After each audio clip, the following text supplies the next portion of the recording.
Hi guys, I'm Josh Monday and you've just heard me play the solo and part of the riff from Panama by Van Halen. So for this sound, Eddie would have used his Frankenstrat, which is basically a Stratocaster with a humbucker, into his Marshall Plexi head, his legendary Marshall Plexi head, cranked with everything at 11, pretty much. So let's go about getting that tone. So firstly, let's take a look at the guitar. Eddie Van Halen uses the humbucker in the back of his Strat here. We've got a single coil, but we can use the single coil to humbucker converter that's in the ME-80 here. So here's without it. Turn it on and we've got a thicker tone. It's a good start. Now he uses the big Marshall Plexi stack cranked. So let's turn on the stack amplifier, just a flat EQ for now, and a nominal amount of gain there, about halfway.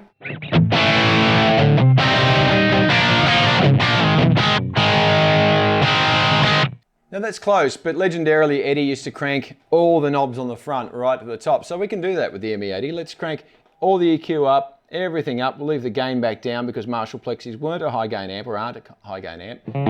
Volume back a little bit.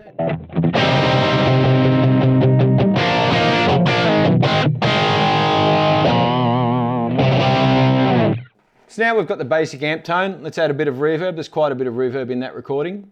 And we should have something pretty close. It's a pretty simple tone.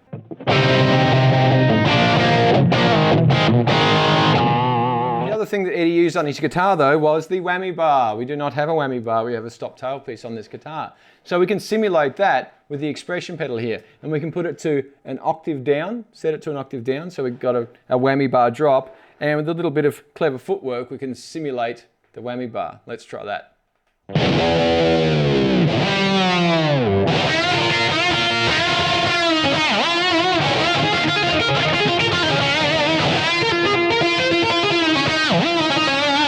So there we have it, the Eddie Van Halen tone from Panama. For this patch, if you want to download this patch for the ME-80 or a more detailed description of patch design, please visit our website. Thanks guys, I'm Josh Monday. I'll see you next time.